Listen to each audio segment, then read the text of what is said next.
There comes a point when just keep going, it sounds like the most useless advice in the world. You're tired, you're disappointed, you're mentally drained, and you're carrying problems nobody else can see.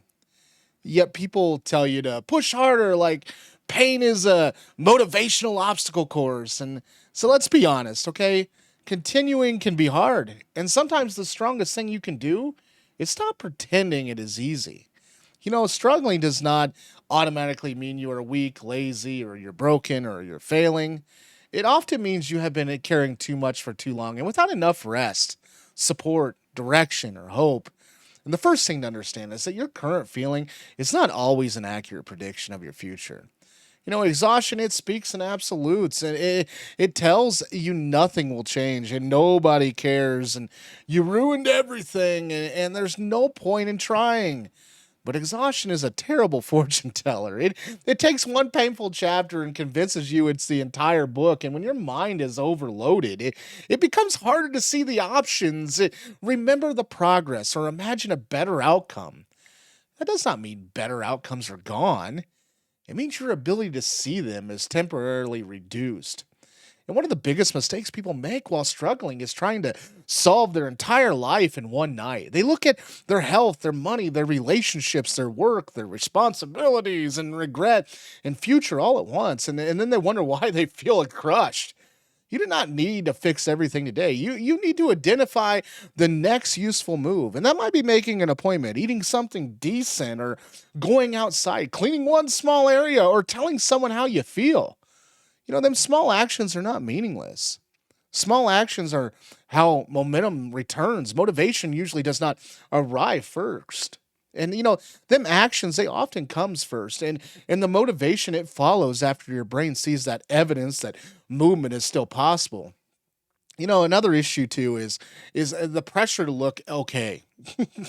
Many people become experts at smiling, joking, and working and parenting and helping others and acting normal, like while quietly they're just falling apart on the inside. Pretending requires a lot of energy. And when you are already drained, performing strength can make you feel even more alone. You don't have to tell everybody everything, but you should have at least one safe person you can be real with. Say I'm not doing well and I need help figuring this out instead of waiting till it becomes unbearable. You know, Asking for support is not attention seeking, it is problem solving.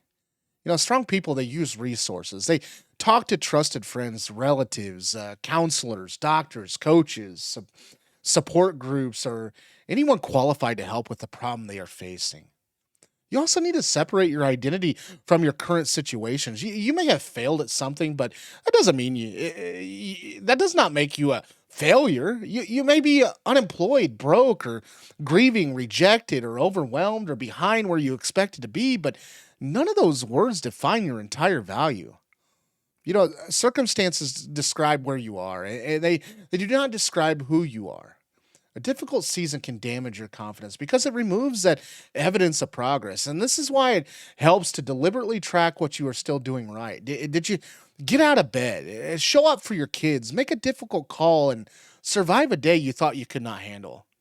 Count those things. Your brain may dismiss them because they are not dramatic, but recovery is often built from ordinary victories nobody applauds.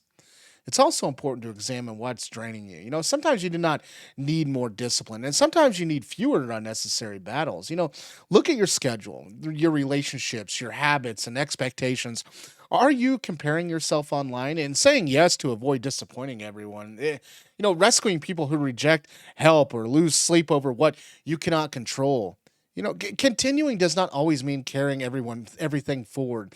And sometimes continuing means releasing what is destroying your ability to even move. Rest matters. But real rest is not always lying in bed scrolling while your mind gets bombarded with bad news, arguments, perfect lives, and endless situations. You know, Real rest helps your nervous system settle. It can be sleep, quiet, exercise, a walk, slow breathing, and writing your thoughts down. Rest is not a reward you earn after becoming completely exhausted. It is basic maintenance. A car does not become stronger because you ignore the warning lights, and neither do you. At the same time, do not confuse rest with surrender. Taking a break is not quitting. Changing the plan is not quitting. And starting over is not quitting. Getting professional help is not quitting. Walking away from something harmful is not quitting. There are many ways to keep going, and not all involve forcing yourself down the same road. Sometimes resilience looks like persistence, and sometimes it looks like adaptation. Your timeline may change, your goal may change. That person you thought would stay may leave, and the opportunity you counted on may disappear, and that hurts. But your life can still move in a meaningful direction.